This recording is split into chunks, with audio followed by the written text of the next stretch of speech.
8.000 millones. Es un número grande. Y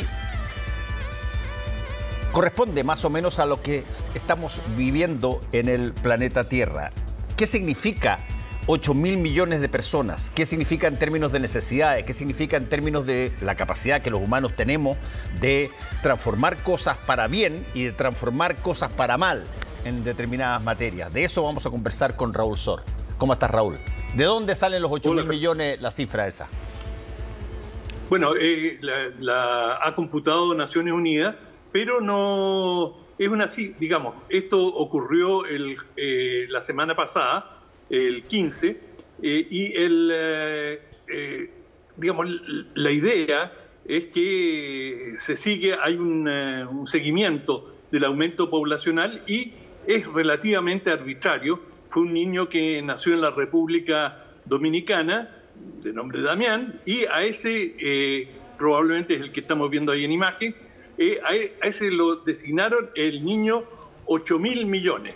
Ya. Y bueno, eso es lo que ocurrió, pero eso es un dato anecdótico.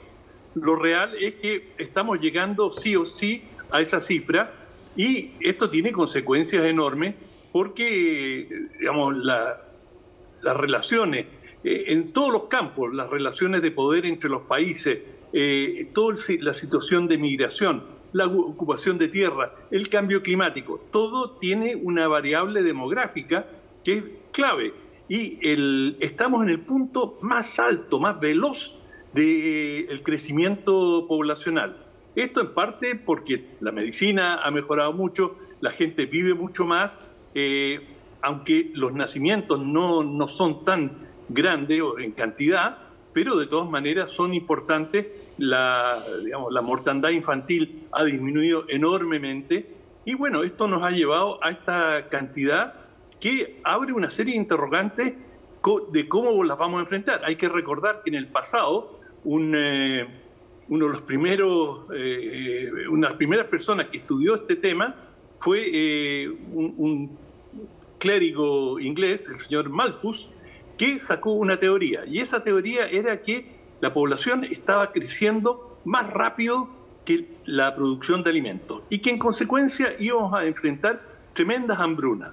Y mucha gente le compró la teoría a Malthus y, aunque afortunadamente estaba equivocado y seriamente equivocado, de todas maneras, e incluso en el Club de Roma o en importantes instancias internacionales, siguió viva la idea de que estábamos caminando a una crisis en que iba a haber una contradicción entre alimentación y cantidad de población. Bueno, también el Club de Roma se equivocó porque en realidad el problema no es que el planeta no es capaz de abastecer de manera suficiente al mundo, sino que el problema de fondo en cuanto a la alimentación y la población es la mala distribución de la riqueza.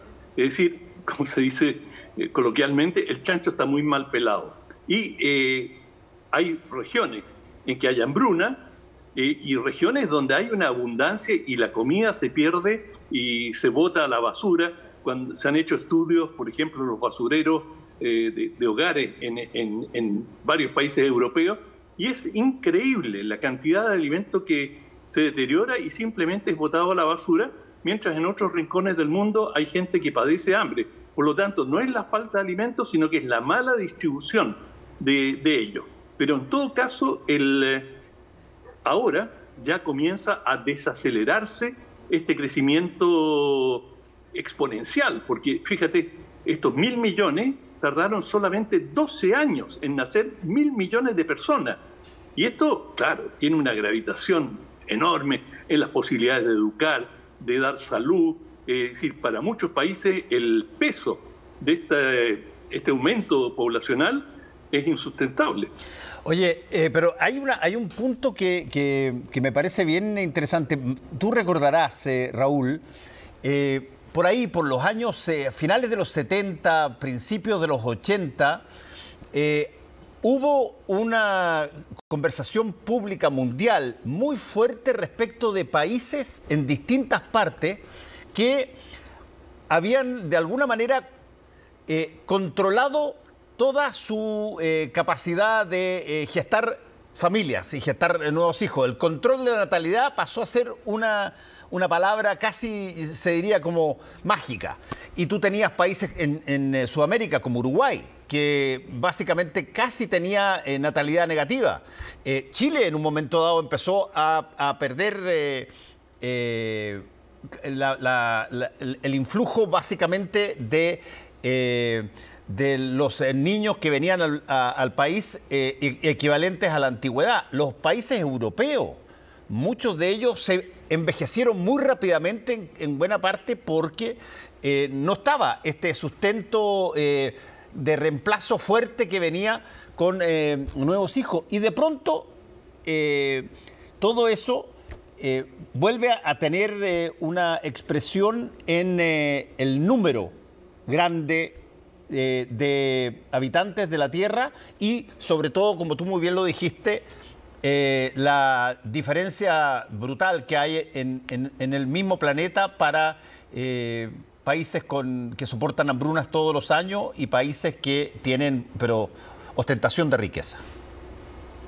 Claro, lo más importante que se ha descubierto, digamos, ya hace bastante tiempo, que la llave, la clave del aumento de la población está en la mujer. La fertilidad pasa por la mujer. Y allí donde hay una incorporación de la mujer a la vida económica, inmediatamente disminuye la población. Y así, en ciertos países europeos están ya con tasas negativas, justamente porque las mujeres están incorporadas a la vida económica y, digamos, no quedan satisfechas simplemente con la maternidad en casa, quieren desarrollar su vida profesional y tener, por sobre todas las cosas, independencia, es decir, no depender del hombre y de su marido, aunque no estén casadas, y por lo tanto la mujer es el elemento regulador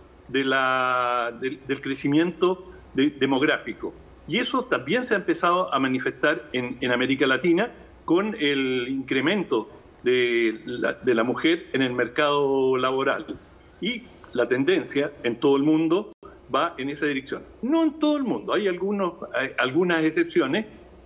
Bueno, China hizo control de natalidad con la fijación de un solo hijo por familia, y esto lo hizo desde 1980 hasta relativamente poco tiempo atrás, y eso evitó o impidió el nacimiento de 500 millones de criaturas, 500 millones que no nacieron por esta política que en la práctica le prohibía a los chinos tener más de un hijo.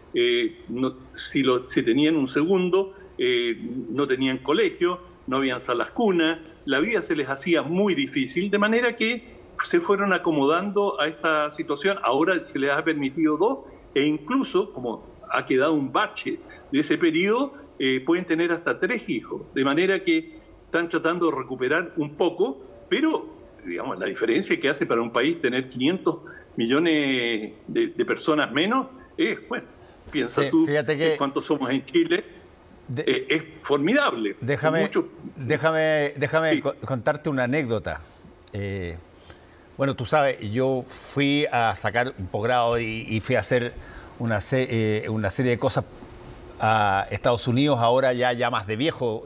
Lo había hecho antes de cabrito, ahora lo hice más de viejo. Sí, me acuerdo. Y tenía yo 3 compañeros o 4 compañeros que eran chinos. 2 de ellos en un curso y en otro con otro chino y en otro con otro chino. Todos eran hijos únicos. Fíjate, y era una cosa, uno le preguntaba de repente a ellos y lo tomaban con total naturalidad, no era una cosa que si tú quieres que echaran de menos los hermanos, no, era algo que venía, si tú quieres, dado por las normas y de alguna manera la lógica con la que se hacían las cosas. No significaba para nada, para ellos no me dio la impresión, el sentirse menoscabado, sentirse exclusivo. Pero sí, eran todos hijos únicos.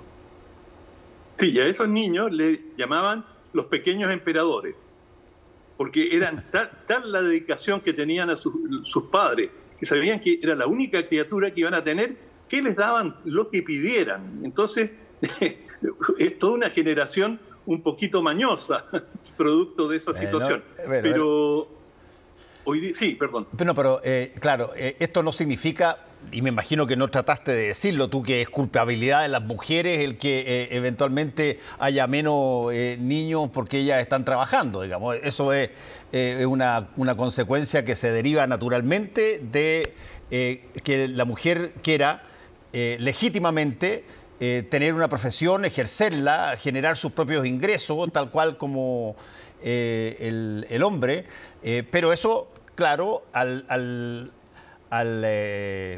va a tener un impacto en la forma de construir familia, por los dos lados. Absolutamente, ya lo normal era que, digamos, a menudo las chicas digamos, se casaban y a los 17, 18 años ya podían tener el primer hijo y así sucesivamente. Ahora uno ve que la edad de maternidad se está postergando en todo el mundo y que es normal que terminen sus carreras o sus estudios y que traten de formar una situación económica antes de pasar a la maternidad. Y esto, digamos, las estadísticas son súper claras en todo el mundo. Pero la situación no es la misma, es muy diversa en el mundo. Y las proyecciones son que, sobre todo en África, va a continuar un crecimiento importante. Y el país que más destacado en el crecimiento poblacional es Nigeria, Tanzania y otro, Egipto, en los cuales, digamos, justamente la mujer tiene una participación menor. Pero es muy claramente, Fernando, la situación de la mujer es la que determina el nivel de fecundidad.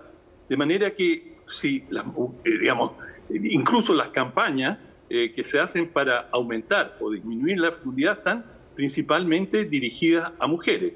Y bueno, para ciertas naciones en vías de desarrollo, como Nigeria, es un drama pasar a tener 100 millones de habitantes más en circunstancias que su economía no está creciendo, y detrás de esto vemos, digamos, las grandes olas migratorias responden en cierta medida a la expansión demográfica, especialmente en África y el norte de África, en ciertos países árabes.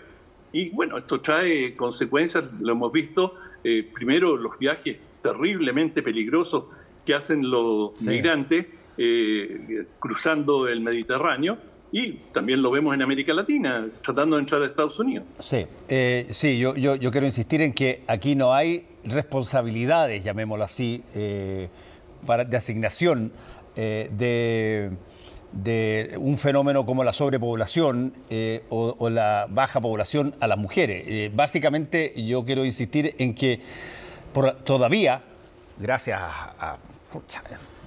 menos mal, todavía los hijos se construyen sobre la base del trabajo del hombre y la mujer, no solamente de cualquiera de ellos dos. Así es que hay fenómenos culturales que efectivamente hacen que determinadas naciones tengan una propulsión y además una lógica de ver en sus hijos una proyección histórica interesante. Y hay otros que han generado condiciones para tener muy pocos hijos en función de que quieren ordenar o manejar su vida de otra manera, matrimonio, estoy hablando, pareja. Es bien interesante, algún día tendríamos que conversar sobre cuáles son las razones que hay en distintas partes del mundo para que tengan o no tengan hijos. Y yo creo que vamos a encontrarnos con varias sorpresas ahí. Bueno, coincido totalmente contigo, no hay ni la más remota intención de culpabilizar a las mujeres de nada. Yo simplemente lo decía como un factor científicamente establecido, que la llave de la fecundidad pasa por las mujeres, pero de manera alguna que haya una culpabilidad. Eso ni siquiera se me había pasado por la cabeza.